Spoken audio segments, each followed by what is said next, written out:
Welcome to the Ferococene period. Following the Miocene period, the Ferococene lasted from 176 million years to 200 million years after the initial wave of colonists arrived.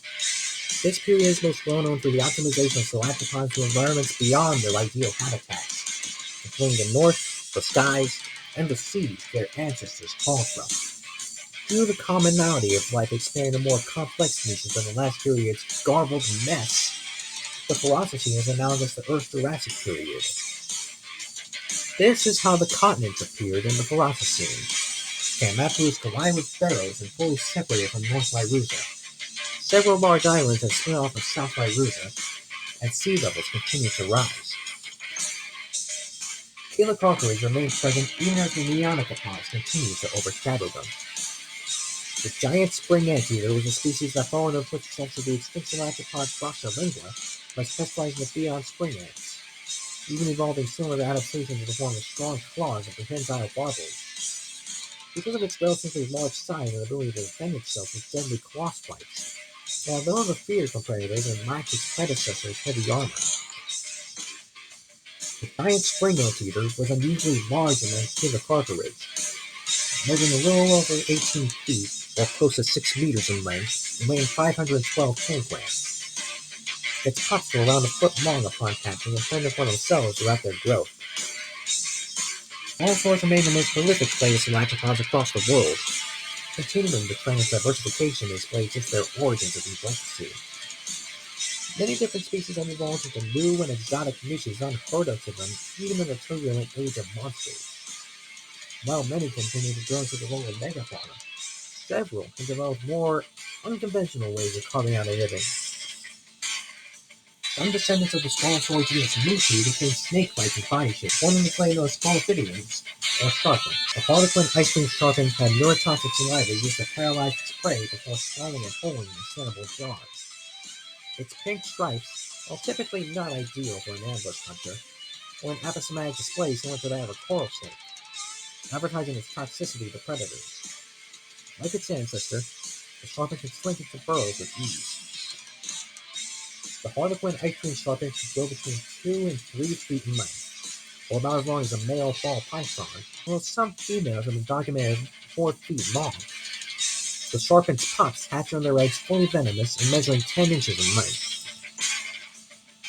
Other species arose from what would normally be considered a genetic deformity in most animals. Gemini hydroides in particular was unique for its polycephaly, with each head being a conjoined twin. While not many polycephalic animals on Earth survive for any longer than a few months, this lucky squalosaur benefited from this condition. Unusually intelligent among lizard-like squalosaurs, Gemini co-opted its heads, with each one having its own mind and taking turns feeding and scoping out predators. As one of the more primitive squalosaurs, Gemini hydroides was a small species, growing up to 15 inches long, or as large as an average ferret.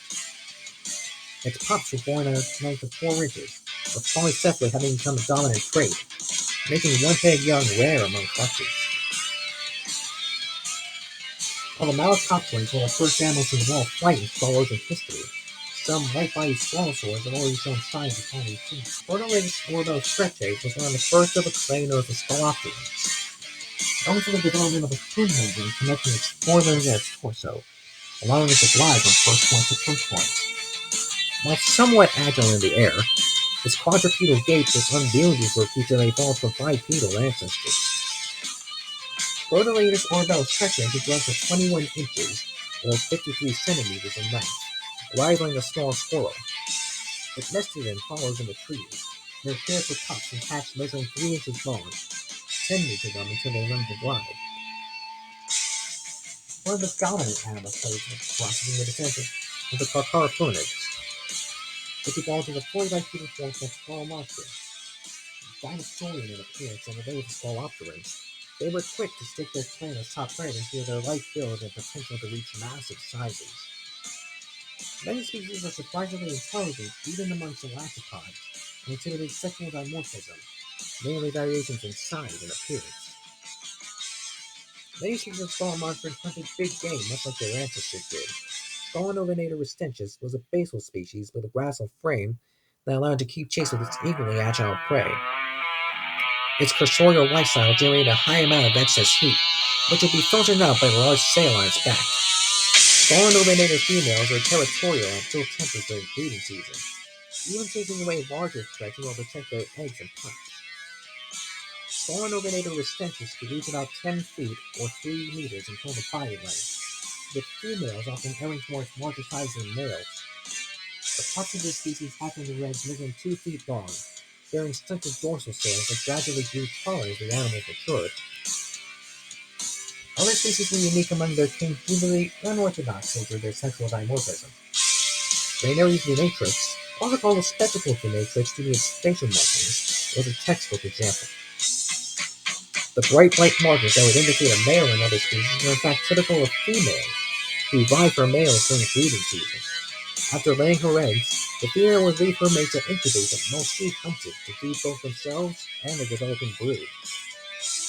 Caineree's venatrix was among the largest of its kind in the Ferococene, with females measuring up to 15 feet or 4.5 meters in length, rivaling the male Javan rhinoceros. Males are smaller, around 10 feet long, and their newborn pups are typically 3 feet long.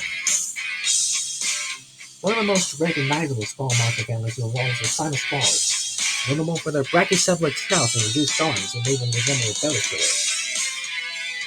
The flag-finned pugface is a species known for the colorful tail fin of males, which is raised in the air as a mating play. It bore dagger-like fangs and enlarged neck muscles that suggested it had a relatively weak bite force, but killed prey using its head like a battle axe, similar to saber-toothed cats like Smilodon.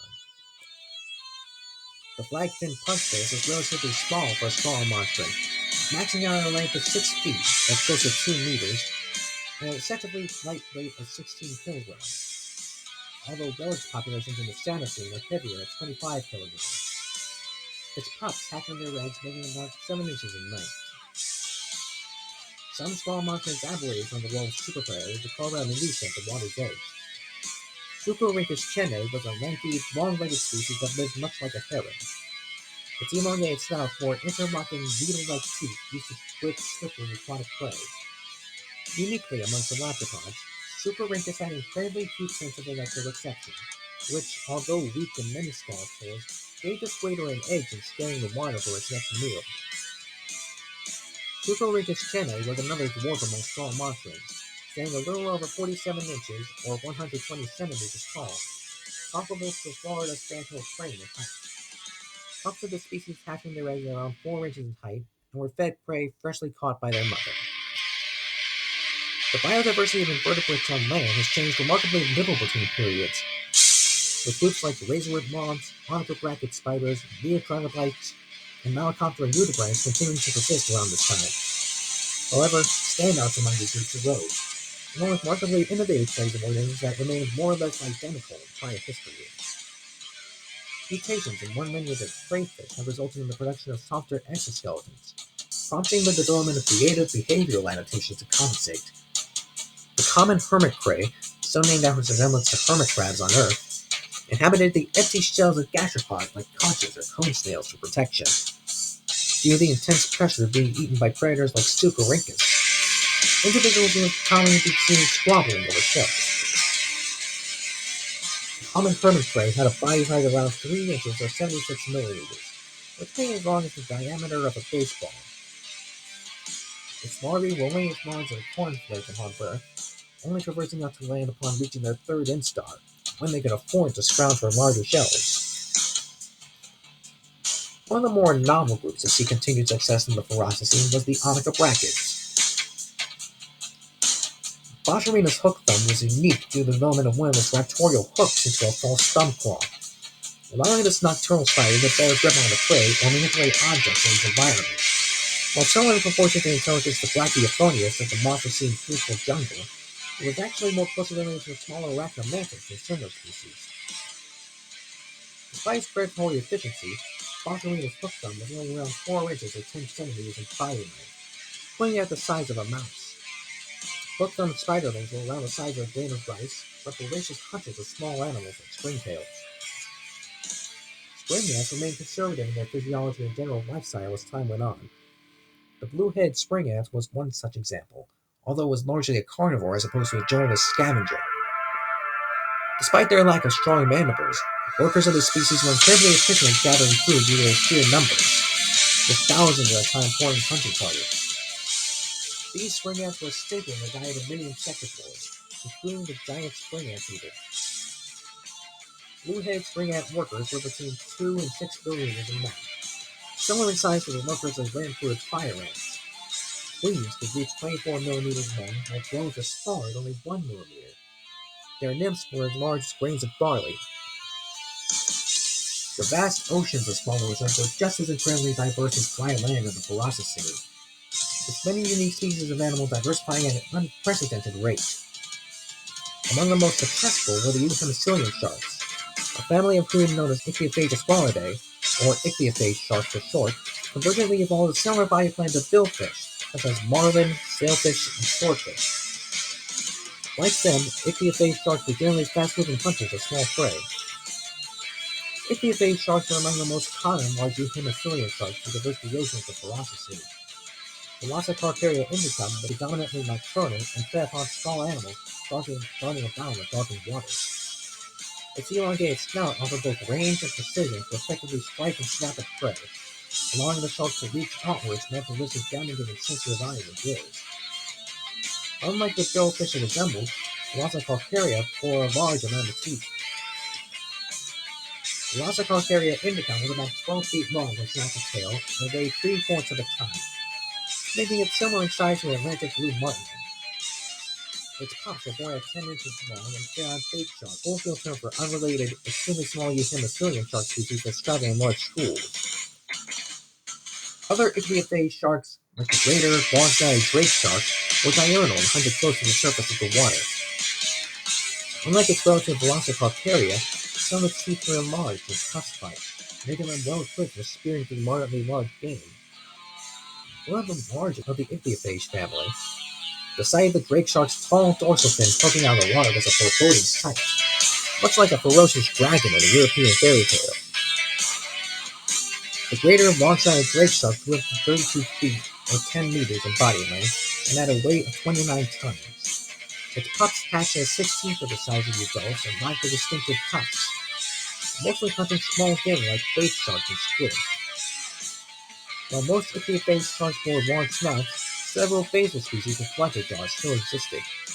The purser shark was one of the most recognizable due to its unique body shape. While all ichthyophage sharks were extremely streamlined and hydrodynamic, this species bore a gigantic fin formed on its stomach, producing an arrow-like shape that made one of the fastest of its kind relative to its size. Purser sharks were solitary and often ended up as prey to drake sharks.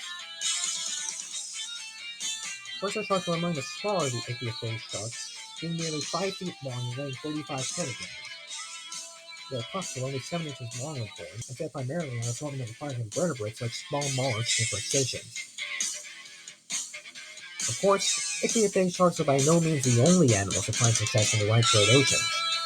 Other Euthymosilian sharks and aquatic invertebrates like mollusks were just as integral to the marine ecosystem and changed with it as the Ferococene progressed. Other animals, like secondarily aquatic selachopods and even some insects, also found ways to adapt to salt water. The niche of large pelagic filter feeders, having remained reserved among Euthymosilians ever since the Northern Sophie shark, has reached its pinnacle in the form of a great gulffish. The largest Euthymosilian shark in Squalosia history, its name came partly from its wide gape, which allowed it to capture and down hundreds of pounds of plankton in a single swallow. Its overall lifestyle was similar to a whale shark, itself a distant ode of its epaulet ancestors, or the extinct reed zichthies. Befitting its name, the great gulffish reached massive sizes, ranging from 50 to 60 feet or 15 to 18 meters in length and weighing up to 40 tons. Its pups were also huge when newly born, being 32 feet long and over a ton in weight, making them almost twice as large as a great white shark. Other, less remarkable Euthymosilians being the goldfish, pulled the water at this time. Ferococene monster napper was a species whose already extendable jaws had become monstrously detachable. Similar to deep-sea sharks like the dolphin shark or viper dogfish. While voracious predators and smaller sharks and squid, they were also fair game for larger animals, meaning that a lone individual was defenseless. To remedy this, Ferococene traveled on large shoals of up to 90. Dinosaurs carry a monster mass that could grow anywhere from 6 to 8 feet from snout to tail, growing them in size ranges similar to the Atlantic bluefin tuna. Its pups hatch at around the same size as salmon fries and feed on zooplankton before moving on to larger prey. Marine greater red moths like Velocipinator will adapt hunters to since the Cainereee, with some further developing aquatic adaptations. Hydropapillon maritimus is flightless, but it can use its forewings for impressive bursts of speed, similar to penguins. Its hind wings function as an aqualung to store oxygen collected at the surface, allowing the insect to breathe underwater. Its antennae shrunk and its body became more streamlined to reduce drag while swimming. Hydropapillon maritimus had an adult size of 14 inches, or 36 meters long, or the size of a little blue penguin. Its vaguely eel-like caterpillars hatched in reefs and measured 2 inches long when newly born, swimming by undulating their bodies and ambushing prey from crevices in the terrain. Flumithiers were extremely successful as semi-aquatic omnivores, and some refined their biology to become completely tied to the water, much like the monster-sea Squalosia. Carcaracetus selachopods was one of the first carcaracetes, a clade similar to whales and mosasaurs on Earth. This giant little hypercarnivore like 200 other large animals, such as goldfish and ichthyophage sharks. While solitary, observed interactions between individuals have been amicable. Carcaracetus selachopods was one of the largest selachopods in the Ferococene, growing between 46 and 52 feet in length, which rivaled a humpbacked whale in size. Its calves were born live from the mother and measured about 16 feet long at birth. Barring the malacopterans, most large gastropods on land have fallen into decline. In the ocean, however, giants were still plentiful. The Greater Vortex, a giant species of conch, is one of the largest snails in Squalosia history. Similar to snorters of the Tyrannosaurus, it was slow and large enough to support seaweed and smaller animals on its shell. But unlike its derivative analogs, the Vortex was a carnivore. While slow moving, it was a vicious ambush predator that suctioned up prey in its proboscis. The Greater Vortex had a massive shell that could grow to 6 feet in diameter, with a deceptively heavy weight of 652 kilograms. The cause of this discrepancy is as of yet unknown, but likely a result of the animals and plants growing on it.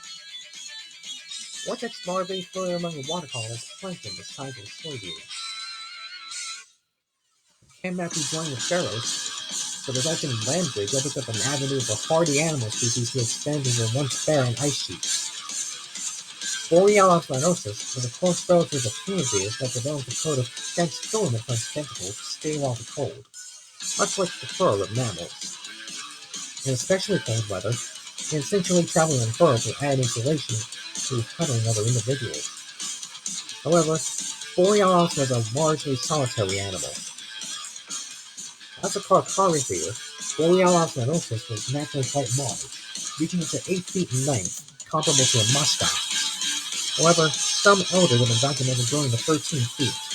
Borealis calves are born live, bypassing the egg stage internally to minimize fusion and measuring 9 inches long upon birth. Plant evolution remained relatively consistent in the Ferocity, although the fruitful jungle in North Iruga started to fall apart, being replaced with areas of more typical rainforests and wetlands. As such, plants suited to fresh or brackish flora began to increase in prominence. As Cainereee continued to move north and became colder and drier, the vast forest of pepper trees became rare, with cold-tolerant descendants of cranberry plants filling in the role of dominant flora on the continent. Smaller patches that include cranberry forests also appear in the Southside region. As with the two periods that came before it, the Ferococene saw neonicopods, especially Squalosaurs, attain further dominance over their environment. A rare few even gliding as big as non-continents had, and slithering on their bellies like papillopines. In the oceans, the arrival of Carcaracees and gigantic hemicillium-sized caused many giant pelagic invertebrates, such as Lasimiliids and Gigantism, to fall into decline, causing them to be relegated to benthic environments. The ice-coated continent of Pharos supported stable populations of flora and fauna for the first time in Squalosian history, setting it on the path to transform from wasteland to winter wonderland, albeit one that has its own difficulties of living there.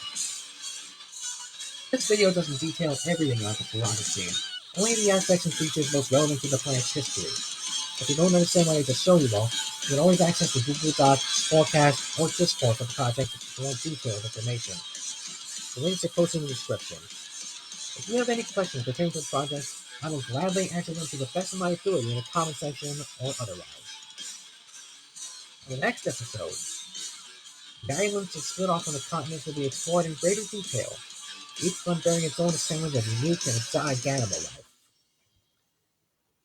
I'll see you all later.